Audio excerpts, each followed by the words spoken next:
primitiva da igreja estabelecida em Jerusalém e descrita nesse livro de Atos. O livro de Atos é o segundo tratado do discípulo Lucas. O primeiro tratado dele foi o Evangelho que leva seu nome. E o segundo, justamente, o livro de Atos dos Apóstolos. Nesse sentido, convidarei a igreja que estivesse de pé. Estaremos estudando capítulo 3 do livro de Atos, a partir do versículo 1. Vamos dividir esse estudo em duas partes. A primeira, a cura do coxo, que estava sentado, deitado à beira da porta formosa do templo. E depois leremos a segunda parte, que é o discurso de Pedro, tendo em vista aquilo que Deus operou na vida do coxo. Até o versículo de número 11. E Pedro e João subiu juntos ao templo, a hora da oração, a nona. E era trazido um varão que desde o ventre de sua mãe era coxo, o qual todos os dias punham à porta do templo, chamada Formosa, para pedir esmola aos que entravam. O qual, vendo a Pedro e a João, que iam entrando no templo, pediu que lhe dessem uma esmola. E Pedro, com João, fitando os olhos nele, disse: olha para nós. E olhou para eles, esperando receber deles alguma coisa. E disse Pedro: não tenho prata nem ouro, mas o que tenho, isso te dou. Em nome de Jesus Cristo Nazareno, levanta-te e anda. E tomando pela mão direita, o levantou, e logo seus pés e artelhos se firmaram. E saltando ele, pôs-se em pé e andou, e entrou com eles no templo. E louvar a Deus.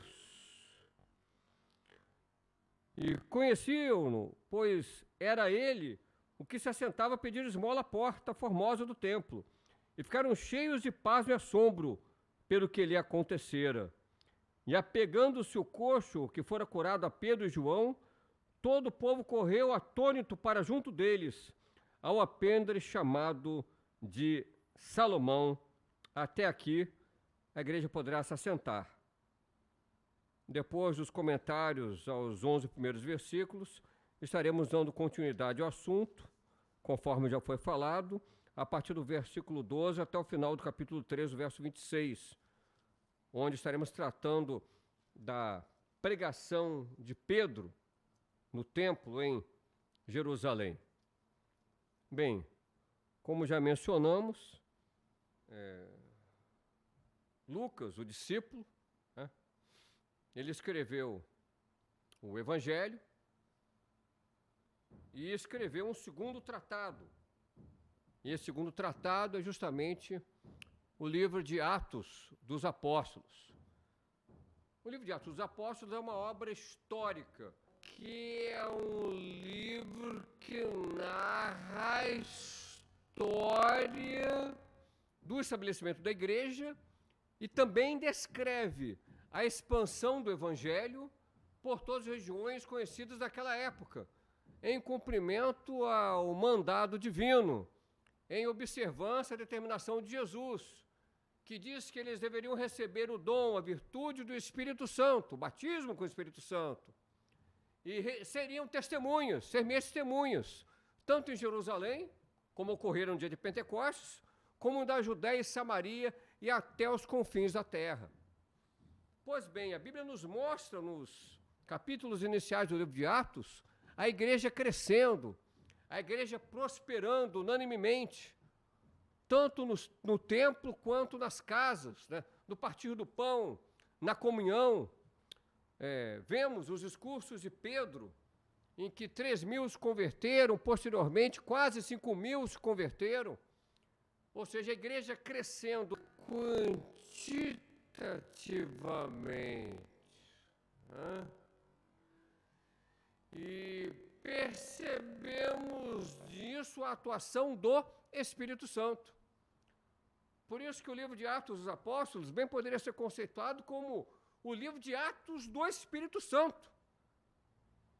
O Espírito Santo, que é Deus, se utilizando como instrumentos, como vasos preciosos em suas mãos, os discípulos e apóstolos no trabalho de evangelização, na transmissão do evangelho, no estabelecimento de igrejas, nas viagens missionárias.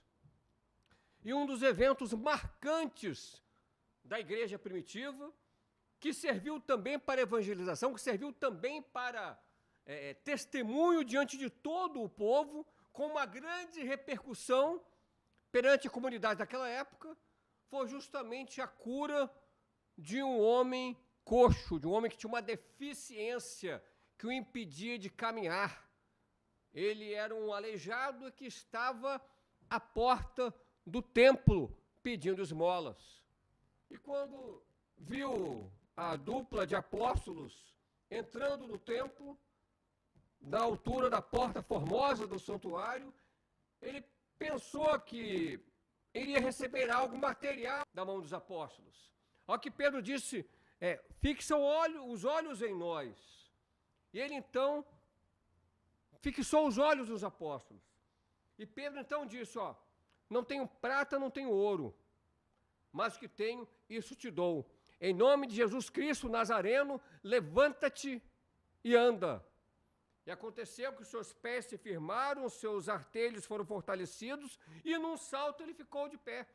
E saltando e glorificando a Deus, ele acompanhou Pedro e João para dentro do templo. Isso foi um motivo de grande assombro, de grande espanto em toda a coletividade daquela época, porque perceberam que algo extraordinário, que um milagre, que uma operação de maravilhas ocorrera na vida daquele homem, antes sem esperança, sofrendo de um aleijão, coxo, sem poder se movimentar, vivendo de mendicância, mas agora um homem curado, podendo inclusive saltar, podendo andar, né? É interessante, vocês estão abrindo parênteses aqui, depois vamos voltar a esse texto. A Bíblia está mostrando isso, que ele saltava, que ele pulava, para mostrar que a cura de Jesus é total, que não houve paliativo, não. E a cura do Senhor é diferente, muitas vezes, da administração humana. A tendência normal, se alguém está se reabilitando, é andar aos pouquinhos, né? Vai se reabilitando, isso é normal, não estamos criticando. Mas naquele momento o que aconteceu foi uma cura, como se ele jamais tivesse tido aquele problema. Por isso que a Bíblia registra que ele pulou, que ele saltou, ou seja, foi cura mesmo, não foi alguém que está mais ou menos, né? Porque sempre tem aqueles intérpretes da Bíblia malignos que querem dar uma explicação plausível, entre aspas, né? Então, não, ele estava meio assim, mas ele tinha uma dificuldade, mas não era total, não. É o relativismo. Aí levanta um pouquinho, aí levantou e foi se arrastando, nada disso. Ele não podia andar e agora estava andando. Ele não podia se locomover e agora estava pulando. Ou seja, foi cura mesmo. Louvado seja o nome do Senhor. Não foi cura pela metade, não foi paliativo, né? Aliás, paliativo é característica do homem, né? A Bíblia diz, vão ao socorro que vem do homem. A solução do homem, muitas vezes, é limitada. E a solução que dava para aquele coxo era a mendicância. A única coisa que poderiam fazer, né? Pois bem, vamos agora analisar versículo a versículo, capítulo 3. Pedro e João subiam juntos ao templo, à hora da oração, a nona. Primeira perguntinha. Que horas eram? Na contagem ocidental de tempo. 15 horas. 3 da tarde. O horário bíblico descrito, no Novo Testamento, também em Atos, era contado de pôr do sol a pôr do sol. Ou seja, a hora terceira era 9 da manhã, porque era já a terceira hora que o sol estava produzindo sua luz. Né? A hora sexta era meio-dia, ou seja, durante 6 horas o sol estava produzindo sua luz. E a hora nona era às 3 horas da tarde. Perfeito? Quando ouvimos falar de hora nona, estava indo a oração a hora nona, nos lembramos de qual acontecimento ocorreu à hora nona. O que aconteceu à hora nona? E aconteceu não muito tempo depois desse evento, não. Estamos falando da igreja primitiva. Estamos falando dos discípulos que conheceram Jesus face a face. O que ocorreu à hora nona que a Bíblia diz? O último suspiro de Jesus, a morte do Senhor. Né? Jesus ele foi pregado na cruz à hora terceira, ou seja, Jesus foi pregado na cruz que horas? 9 da manhã. E ficou durante 6 horas no madeiro do Gólgota.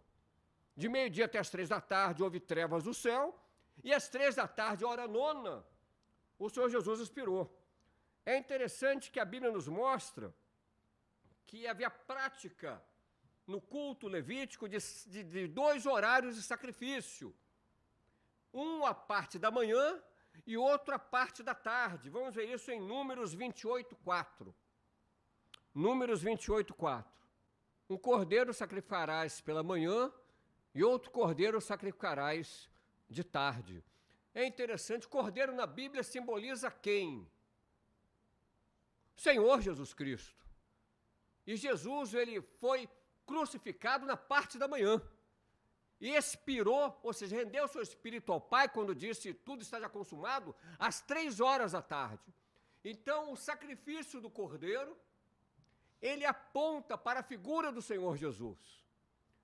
E justamente na hora nona, que era às 3 da tarde, quando Jesus, há tempos atrás, rendia seu espírito ao Pai morrendo, era justamente o mesmo horário em que os discípulos iam para o templo, nos mostrando justamente isso, que o castigo que nos traz a paz estava sobre o Senhor Jesus.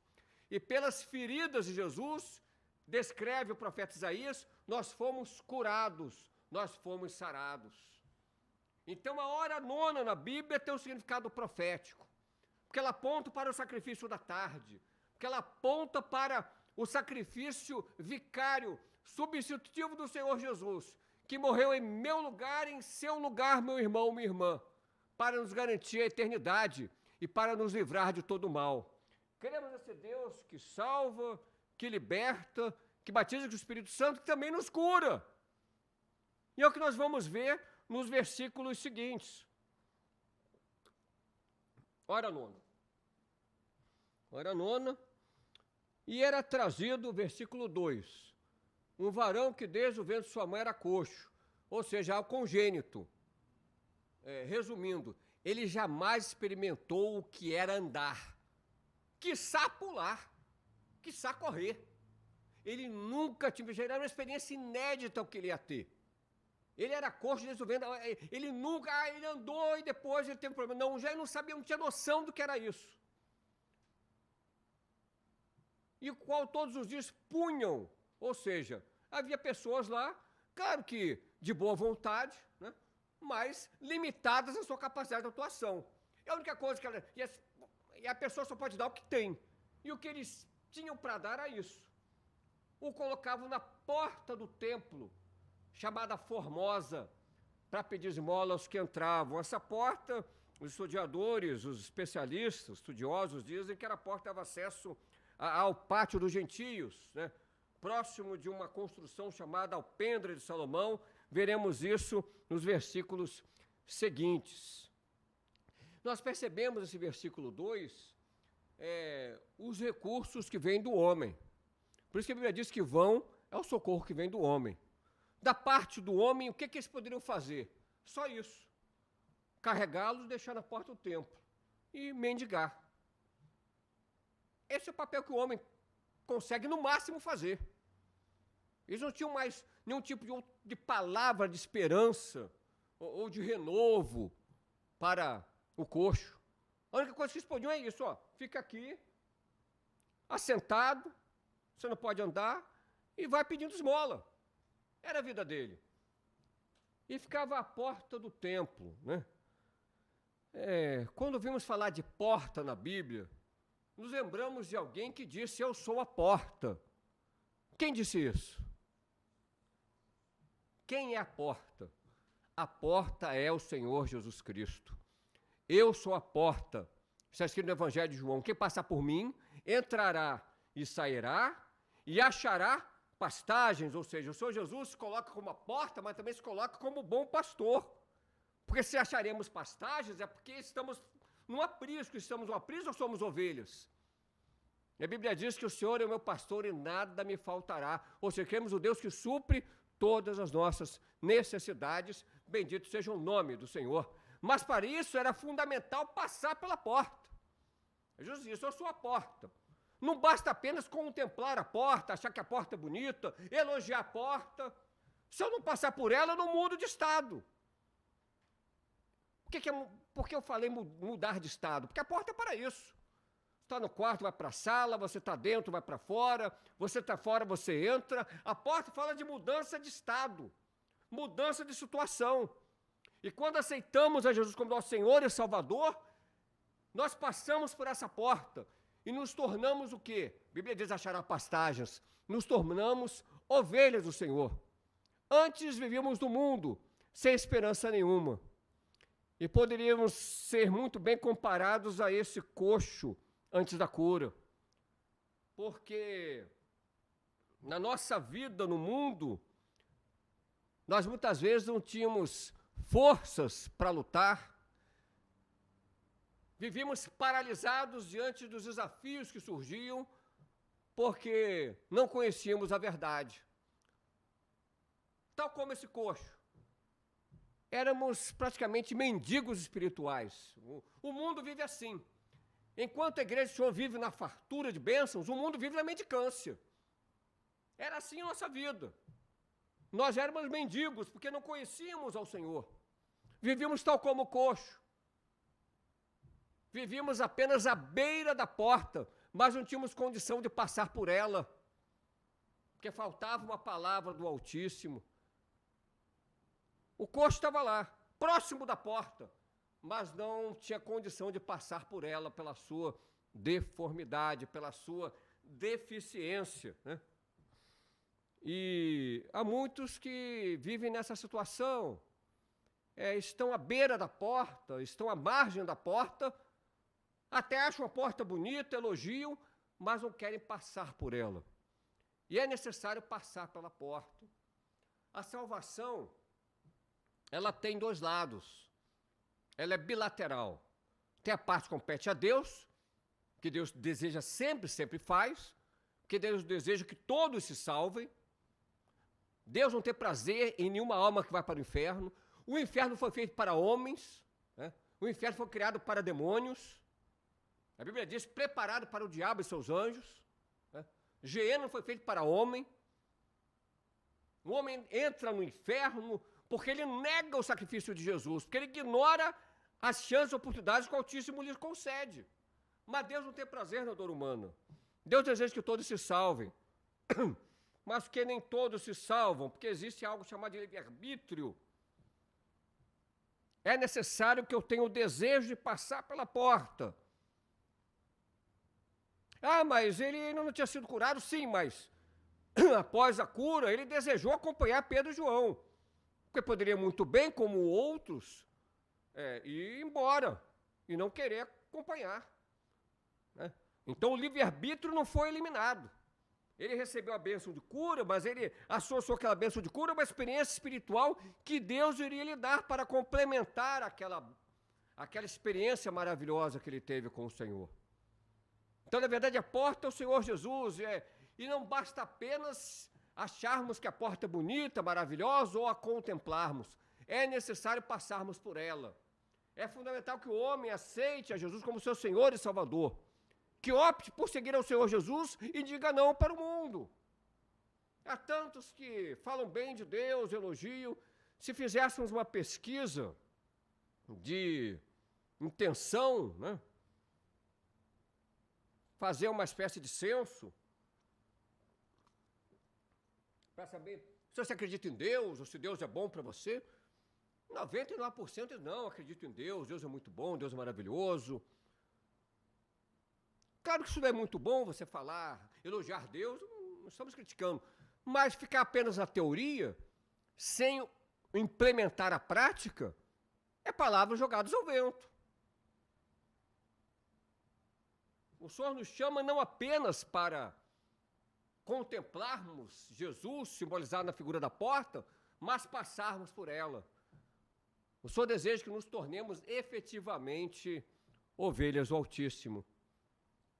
E para isso há um contraste entre o recurso do homem, que é limitado, só o colocava na porta do templo para ficar mendigando, não resolvia nada, não dava solução nenhuma, ele não vivia, ele apenas sobrevivia, e sobrevivia mal, né? Não tinha qualidade de vida nenhuma, não tinha dignidade.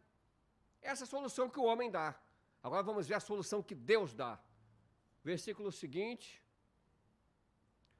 ele, vendo a Pedro e a João, que iam entrando no templo, pediu que lhe dessem uma esmola. E Pedro, com João, fitando os olhos dele, disse: olha para nós.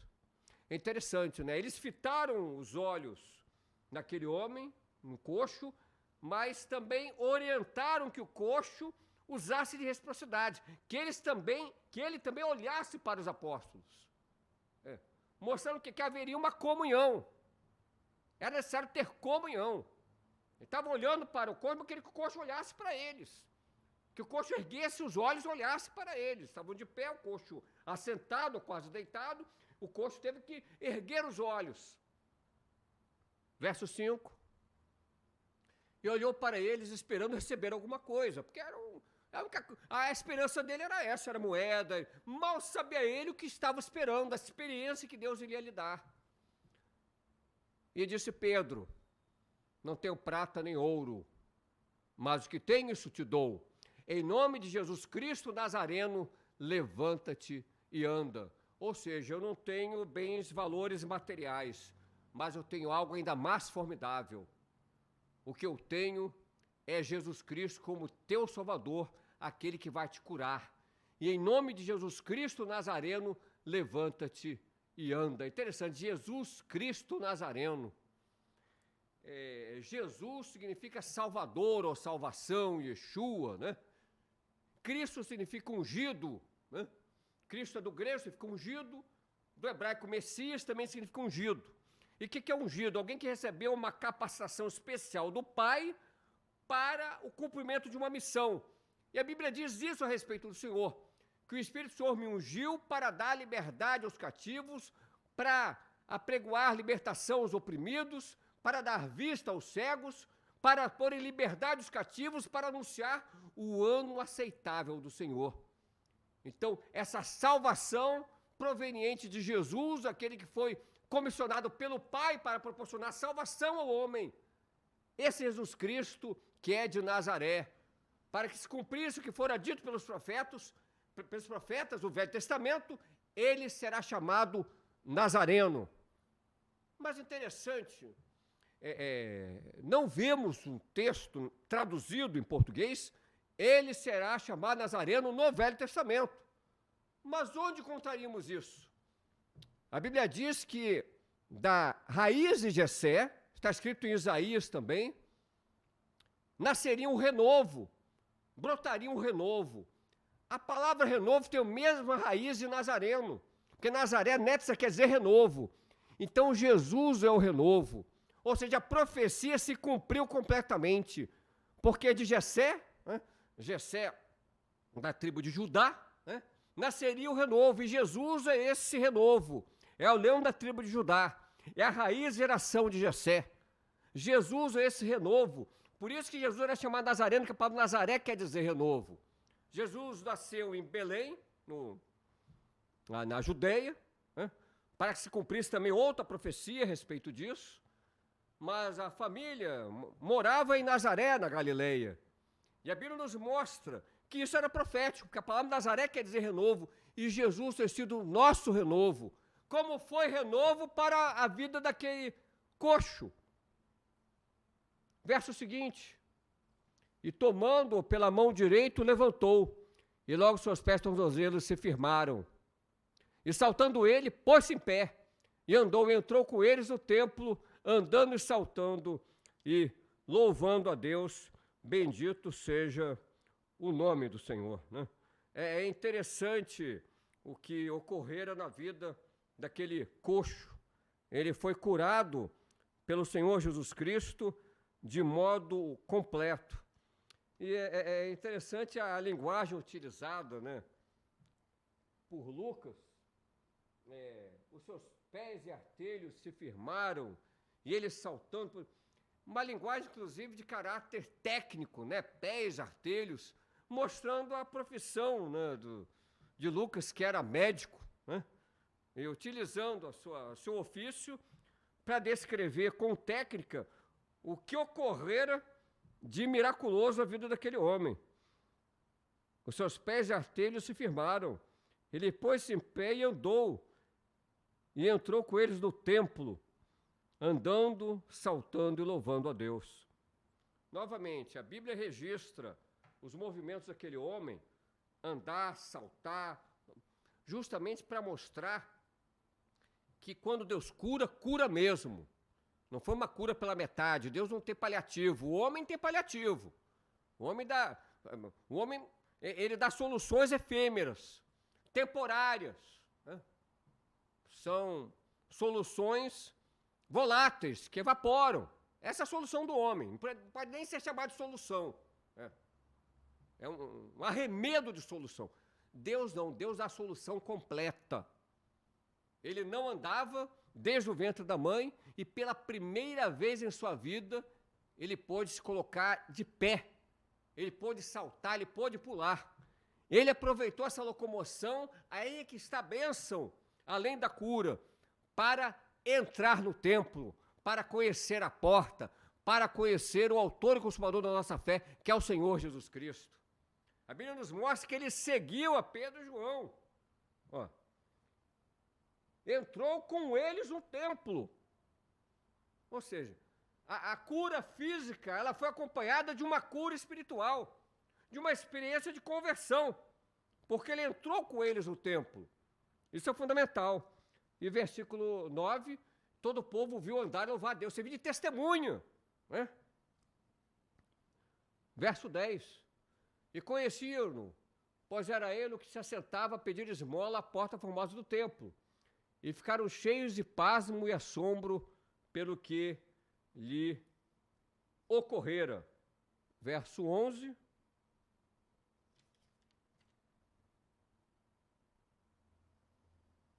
E apegando-se ele a Pedro e João, e todo o povo correu atônito para juntos dele no alpendre chamado de Salomão. Interessante, né? Ele foi com Pedro e João para o templo e se apegou a Pedro e João. Ou seja, ele se apegou à palavra, ele se apegou ao testemunho. Ou seja, ele não queria outra vez, ele queria agora seguir ao Senhor. Ele está totalmente transformado. Isso é fundamental, porque a Bíblia nos mostra que um dia Jesus curou 10 homens, só um voltou para glorificar o Senhor, os outros 9 ignoraram. Aqui não, ele recebeu a cura física e ato contínuo ele recebeu a bênção espiritual. E demonstrou essa bênção espiritual, essa transformação de vida, seguindo agora a Pedro e João, podendo entrar no templo, podendo louvar o Senhor em sua casa. A casa do meu pai será chamada casa de oração. E a Bíblia nos mostra que havia um local de predileção, dentre outros, da igreja primitiva, que era chamado Alpendre de Salomão. O alpendre era uma espécie de pórtico, era uma estrutura adjacente na parte oriental do templo, formado por colunas, que servia de local de encontro para o povo buscar ao Senhor, né? Não havia na igreja primitiva, nos primórdios, né, nos primeiros passos, templo próprio da igreja, como temos hoje, né? Vamos construir um templo. Não. Os primeiros templos para os cristãos primitivos foram as sinagogas, foram os locais onde eles, porque os primeiros cristãos eram judeus, onde eles se reuniam, onde eles tinham o costume de buscar, de ler a palavra, só que agora com o enfoque do cristianismo. E é interessante que Jesus, certa feita a Bíblia registra que ele estava passeando durante a festa da dedicação, era período de inverno, fazia frio, ele estava passeando no alpendre de Salomão, né? A festa da dedicação era uma festa que hoje em dia os judeus comemoram em dezembro, bem próximo ao Natal cristão, chamada de Hanukkah, né, a Festa das Luzes.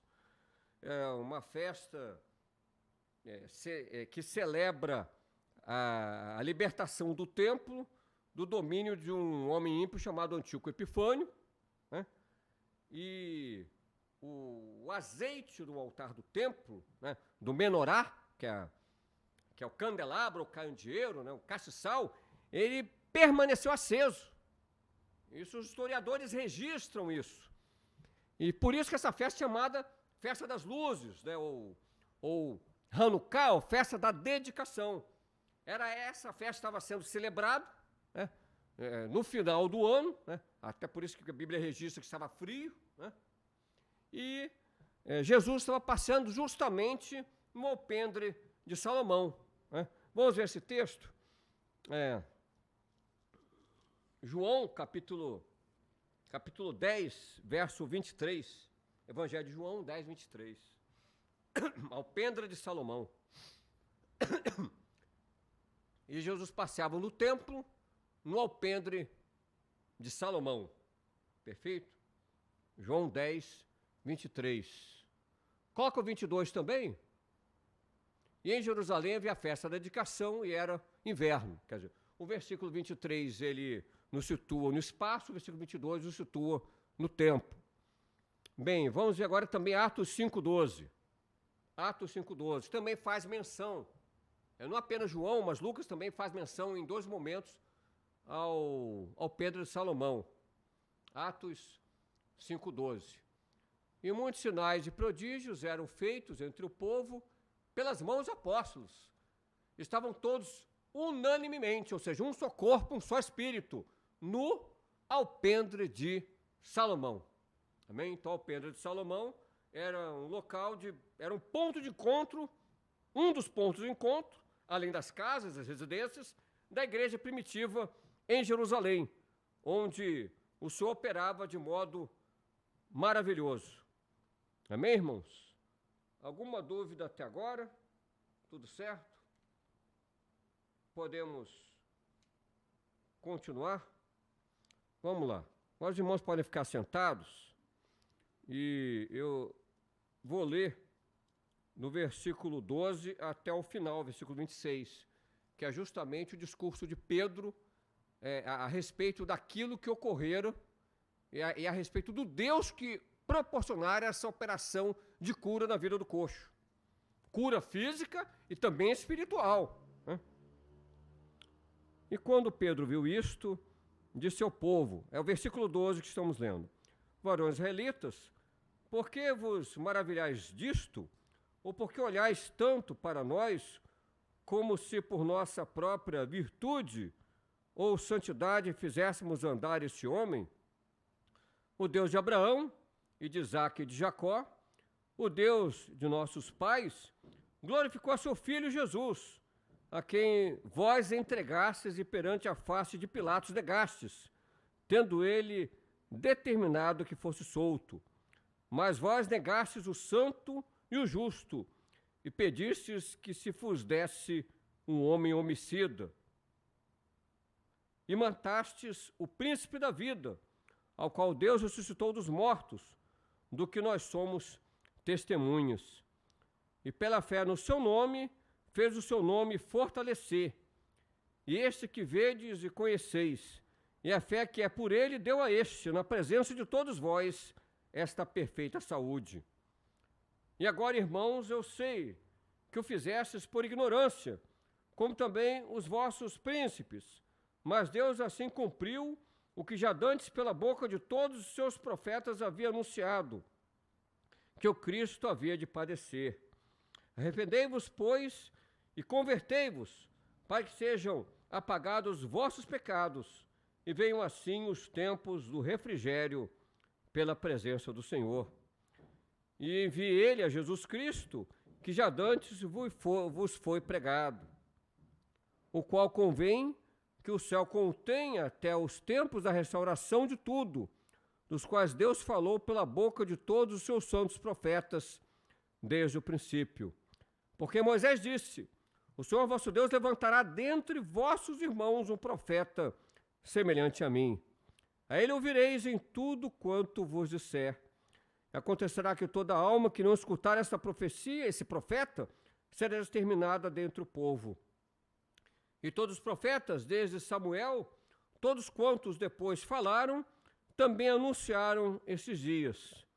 Vós sois os filhos dos profetas e do concerto que Deus fez com nossos pais, dizendo a Abraão: na tua descendência serão benditas todas as famílias da terra. Ressuscitando Deus a seu Filho Jesus, primeiro enviou a vós, para que nisso vos abençoasse e vos desviasse a cada um das vossas maldades.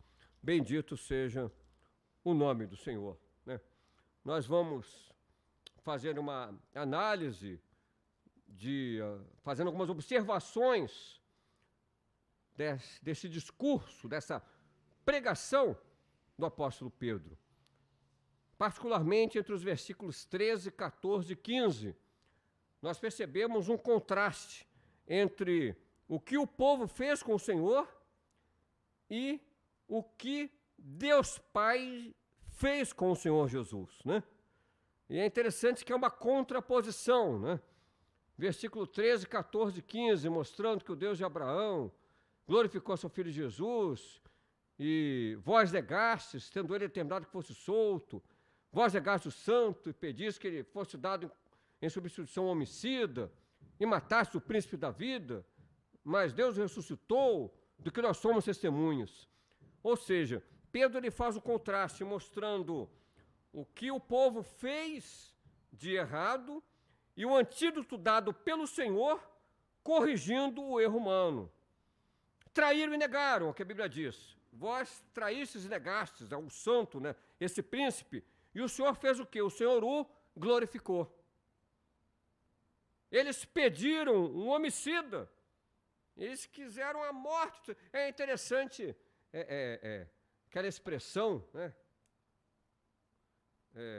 Vox populi, vox dei. Isso é latim, né? Tem até um instituto de pesquisa que tem esse nome, né, curiosamente, né? Traduzir significaria o quê? Vox populi. Seria o quê? Voz de Deus, voz do povo, né? E vox dei, voz de Deus. A voz do povo é a voz de Deus? Muitas vezes a gente percebe o povo indo na contramão daquilo que Deus mostrou. O povo, no momento da crucificação, diz: crucifica Jesus, né? Crucifica Jesus. Então é bom termos cuidado com isso. Mas enquanto o povo, imbuído desse desejo da morte do Senhor, né? Claro que instigado pelos sacerdotes, pelo sinédrio, quiseram que o homicida fosse solto, Barrabás, solta Barrabás, mata Jesus, né? Contrariando inclusive a expectativa de Pilatos, que pressionado acabou cedendo. Mas o Senhor, o que Deus declara a respeito de Jesus? Declarando que ele é santo e justo. Declarando que é santo e justo. Vós negaste o santo e justo e pediste um homicida. Para o mundo, homicida. Mas para Deus, santo e justo. E o mataram. Mas qual foi o antídoto para a morte produzida pelos homens que o crucificaram? Qual foi o antídoto? A ressurreição ao terceiro dia. É o que a Bíblia nos mostra. E mataste o príncipe da vida, a qual Deus ressuscitou dos mortos, de que nós somos testemunhas. É interessante isso. Deus tem sempre a solução para cada uma das aflições, para cada um dos problemas. Deus ele tem o antídoto e a resposta. Traíram e negaram, pois bem, Deus o glorificou. Pediram um homicida, pois bem, Deus o declamou santo e justo. O mataram, pois bem, Deus o ressuscitou. Esse é o Deus em quem cremos, que transforma a dificuldade em vitória, que substitui a doença pela cura, que transforma a morte em vida. Bendito seja o nome do Senhor. Meus irmãos, bem, versículos 22 a 23, diz o seguinte: Primeiro versículo 21, que fala a respeito dos tempos da restauração, mostrando o Deus em quem cremos, que nos restaura. É uma profecia para Israel, mas também se estende à igreja do Senhor, né? Porque Deus tem nos restaurado também. A partir do versículo 22 até o verso número 23, 22, 23, nos mostra que o Senhor levantará um profeta, semelhante a mim, Moisés dizendo: e a este vós deveis ouvir e obedecer em tudo quanto vos disser. E toda alma que não obedecer, esse profeta será exterminado do povo. Isso daí, na verdade, foi para que se cumprisse o que está escrito em Deuteronômio, capítulo 18, versos 15, 18 e 19. Deuteronômio 18 faz parte da Torá, do Pentateuco, né? Moisés escreveu os 5 primeiros livros da lei, Gênesis, Êxodo, Levítico, Números e Deuteronômio, né? Talvez o último capítulo não tenha sido escrito por ele, se por Josué, até porque descreve a sua própria morte. O Senhor teu Deus te despertará um profeta no meio de ti, de teus irmãos, como eu, a ele ouvireis. Como eu, mano, no sentido de ser profeta também. Claro que a comparação aqui é para que o povo tivesse noção que seria um homem cheio do Espírito Santo, é nesse sentido. Verso 18. E eis que lhes suscitarei um profeta no meio de seus irmãos, como tu, e porei as minhas palavras na sua boca. Ele lhes falará tudo que eu lhe ordenar. Verso 19. Só que tem sempre um porém. Aquele que não ouvir as minhas palavras, que ele falar, eu o requererei dele. Quer dizer, então é fundamental entendermos isso. O homem tem livre-arbítrio. Aquele homem, depois que foi curado, ele poderia muito bem, não quero, não, agora estou andando, agora eu vou usufruir minha vida. Agora eu vou aproveitar o que eu não pude até hoje. Não gosto de entrar no templo, não. Já fiquei durante muito tempo nessa porta. Poderia ter ido embora, mas ele não fez isso. Ele fez a escolha correta, ele seguiu a Jesus. E se apegou. Quer dizer, não foi apenas entrando no templo, não. Onde Pedro e João iam, ele ia junto. Porque queria se tornar discípulo, queria fazer a vontade do Senhor. Ou seja, ele estava convicto, ele tinha uma definição. Eu quero servir a Jesus. Eu quero servir aquele que me tirou dessa situação vexatória de mendicância. Eu quero seguir aquele que me deu dignidade. Porque até então o homem, as pessoas que ele conhecia podiam ficar com dó, podiam ter pena, mas o máximo que podiam era me colocar na porta do templo para eu receber algumas moedas. Agora não, agora eu quero seguir ao Senhor. Ou seja, eu tenho um livre-arbítrio. O homem pode escolher a bênção ou a maldição. A salvação eterna ou a perdição eterna. Por isso o Senhor sempre mostrou isso diante do povo. A bênção e a maldição. E é interessante o homem escolher a bênção do Senhor. Mas Deus não priva o homem do resultado negativo de suas próprias ações. Quem semeia no Espírito colhe vida eterna. Quem semeia na carne colhe corrupção. Então é importante compreendermos isso. E a Bíblia é muito clara nesse texto de Moisés, do profeta Moisés, replicado pelo apóstolo Pedro, né? Que devemos ouvir a este profeta, ou seja, aponta para o Senhor Jesus. E aquele que não o ouvir, ele será exterminado diante do povo. Eu o requererei, né? Vai sofrer uma punição pela desobediência. Então é necessário escolhermos a vida, e a vida está em obedecermos a Jesus, esse profeta previsto por Moisés na palavra. Bem, verso 25 diz o seguinte, voltamos para Atos capítulo 3, verso 25, já estamos quase concluindo essa aula. Esse capítulo é relativamente curto, né? Diz assim, vós sois os filhos dos profetas e do concerto que Deus fez com os nossos pais, dizendo a Abraão, na tua descendência serão benditas todas as famílias da terra. Vamos ver 2 textos que registram isso. Gênesis 12, 3. e abençoarei os que te abençoarem, e amaldiçoarei os que te amaldiçoarem, e em ti serão benditas todas as famílias da terra. Capítulo 18, verso 18. Gênesis também. 18, 18. Visto que Abraão certamente virá a ser uma grande e poderosa nação, e nele serão benditas todas as nações da terra. É interessante que a Bíblia registra que a prosperidade, a descendência de Abraão seria mais numerosa que a areia da praia, do mar, de que as estrelas do céu, apontando para dois povos, para a igreja e para Israel. Ah, mas a Bíblia não diz que é um povo só? Que não há do... Claro que internamente, como fala, interna corporis, claro que é um povo só. Dentro da igreja do Senhor, não há distinção se é entre grego e judeu. É um povo só. A Bíblia diz que o sangue do Cordeiro comprou homens de todas as tribos, línguas e nações. Não temos dúvida nenhuma disso. Agora, externamente, a Bíblia fala a respeito de profecias que são exclusivas para Israel. Exclusivas para Israel. Não vamos aqui adentrar muito nisso, mas nas 70 semanas de Daniel, há um pulo de 2 milênios para a última semana. Da 69ª semana para a 70ª, há um pulo de 2 milênios. Por quê? Porque aquela profecia não era para a igreja, para Israel. A história da igreja na face da terra, que tem 2 milênios, ela daquele momento, ela é pulada. Por isso a distinção, fala do Senhor Jesus, né?